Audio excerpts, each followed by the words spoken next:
अब उत्तर प्रदेश के लखनऊ से खबर है, जहां डॉक्टर परवेज के घर से कीपैड वाले 3 फोन मिल गए हैं। डॉक्टर परवेज कीपैड वाले फोन का इस्तेमाल करता था। एक हार्ड डिस्क, इलेक्ट्रॉनिक गैजेट्स यहां पर बरामद किए गए हैं। डॉक्टर मुजम्मिल के संपर्क में ये डॉक्टर परवेज था। डॉक्टर परवेज अपनी बहन डॉक्टर शाहीन से लगातार बात किया करता था और इसीलिए देखिए कहा जा रहा है कि उत्तर प्रदेश से लेकर अलग अलग जगहों तक अब ये जो पूरा बैकग्राउंड है उसे खंगालने की कोशिश की जा रही है। कनेक्शन किसका किससे कैसे था, ये सब कुछ इस वक्त जांच एजेंसियां तलाश रही है। लखनऊ से खबर है, जहां डॉक्टर परवेज के घर से कीपैड वाले जो 3 फोन है वो मिले हैं। ये देखिए, जो अमूमन अब इस्तेमाल नहीं किए जाते, इस तरह के फोन आपको याद होगा पहले इस्तेमाल किए जाते थे, लेकिन इसी फोन का वो इस्तेमाल किया करता था। 3 कीपैड वाले फोन मिल गए हैं, जिनकी तस्वीर भी इस वक्त आप न्यूज़ 18 इंडिया पर देख रहे हैं। डॉक्टर परवेज कीपैड वाले फोन का ही इस्तेमाल किया करता था और सिर्फ 3 कीपैड वाले फोन नहीं मिले, एक हार्ड डिस्क मिल गई, इलेक्ट्रॉनिक गैजेट्स बरामद हो गए हैं और उसमें कई सारे ऐसे लिंक हो सकते हैं और खास तौर पर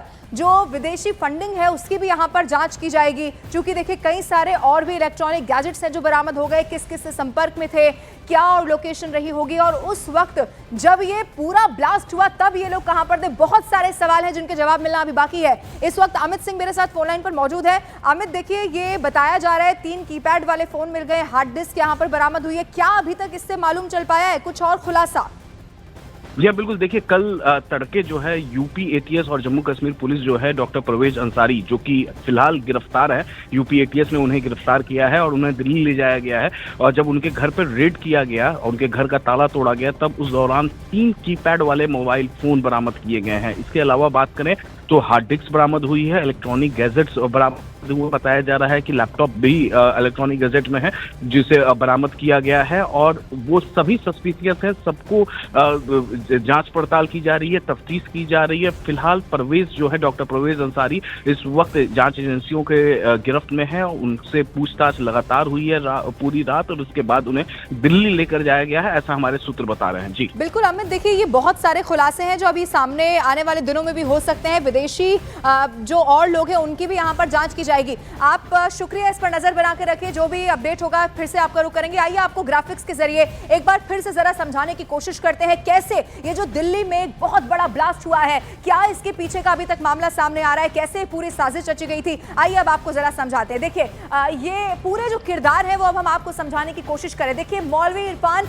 जो कि मास्टरमाइंड बताया गया, इस मास्टरमाइंड के साथ सिर्फ यहीं तक कि पूरा मामला खत्म नहीं हो जाता, और कौन कौन शामिल रहा, क्या क्या जिम्मेदारी दी गई, आपको दिखाते हैं। ये देखिए डॉक्टर मुजम्मिल, जिसका बार बार जिक्र किया जा रहा है, उस पर जो विस्फोटक था उसकी यहां पर जिम्मेदारी थी, जो कि बड़ी मात्रा में बरामद हुआ था। और ये डॉक्टर उमर, इसको आपको इसीलिए जरूर देख लेना चाहिए क्योंकि जिस i20 कार में ब्लास्ट हुआ था उसमें यही डॉक्टर उमर मौजूद था, जो कि वहीं पर उसके साथ मारा गया। विस्फोटक वाली कार ठिकाने लगाना, यानी कि जिस i20 में विस्फोटक था उसे ठिकाने लगाने के लिए कहीं और जा रहा था, लेकिन अभी तक की थ्योरी यही कह रही है कि पैनिक के चलते पूरा ब्लास्ट हो गया। लेकिन एक और किरदार जो आपको याद रख लेना चाहिए, ये डॉक्टर आदिल है। वेस्ट उत्तर प्रदेश में आतंकी नेटवर्क कैसे पूरा खड़ा किया जाए वो जिम्मेदारी इसी पर थी। यानी कि देखिए जो पूरी तस्वीर इस वक्त हम आपको दिखा रहे हैं, जैश का ये फरीदाबाद जो मॉड्यूल है वो कैसे डिकोड होता है, कैसे एक मौलवी इरफान जो कि मास्टरमाइंड बताया गया, इसका नाम सामने आया और कैसे इसने अपनी एक पूरी की पूरी जो बड़ी गैंग है वो तैयार कर ली थी। और उसमें भी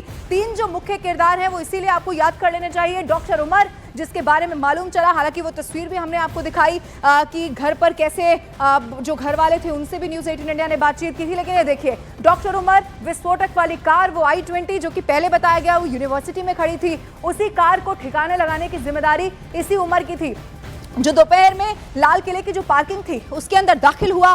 3 बजे लगभग उस वक्त था और 3 घंटे तक कैसे वो उस पार्किंग में ही रहा। लेकिन जब वो उस पार्किंग से निकला, वो सीसीटीवी हमने आपको दिखाया जब जबरदस्त तरीके से ब्लास्ट हुआ। लेकिन सिर्फ यहीं पर ये जिम्मेदारी खत्म नहीं हो गई। ये आप देखिए डॉक्टर मुजम्मिल, विस्फोटक की जो जिम्मेदारी थी वो इसी डॉक्टर मुजम्मिल को दी गई थी। और इस डॉक्टर उमर जो कि उस वक्त i20 में मौजूद था, और ये डॉक्टर आदिल वेस्ट यूपी में आतंकी नेटवर्क को कैसे और बढ़ाना है उसकी पूरी जिम्मेदारी इसी डॉक्टर आदिल को दी गई थी। लेकिन आगे बढ़ते हुए एक और खबर आपको बता दें, हरियाणा पुलिस की जांच में डॉक्टर मुजम्मिल का जो किराए का कमरा है वो बहुत बड़ा सबूत बन गया है। न्यूज़ 18 इंडिया ने इस कमरे और उसके पीछे छिपे सच तक पहुंचने की कोशिश की। आइए आपको दिखाते हैं मुजम्मिल के उस ठिकाने की कहानी, जहां से वो लोगों की आंखों में धूल झोंककर दहशतगर्दी की एक पूरी बड़ी स्क्रिप्ट लिख रहा था।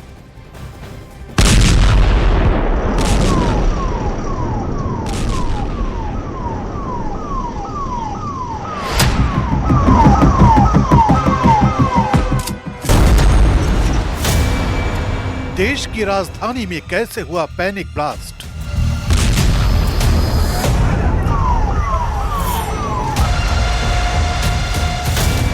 क्या है डॉक्टर मुजम्मिल के खतरनाक मंसूबों की कहानी?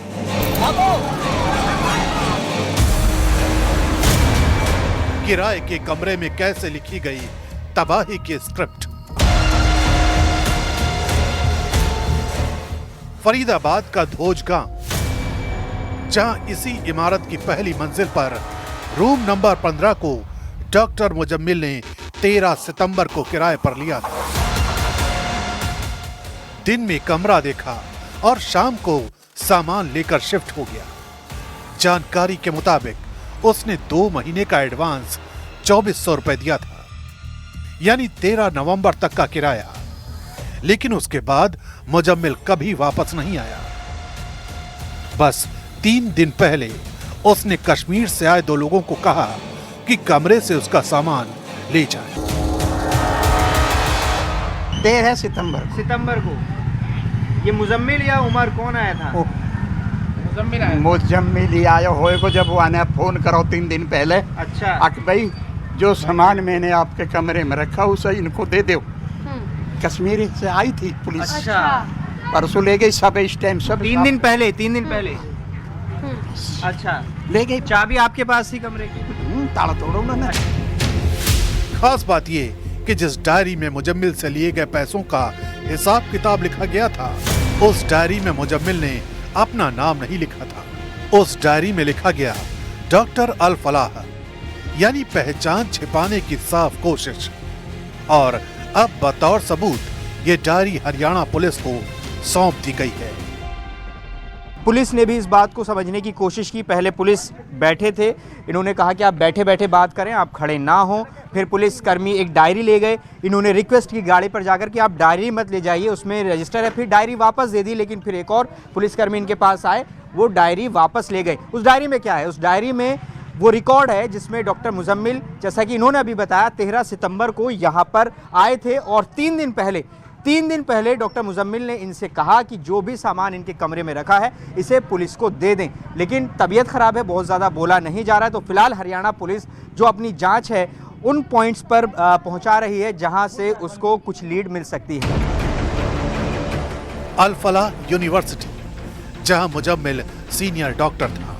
3.5 साल से वो यूनिवर्सिटी कैंपस में ही रहता था।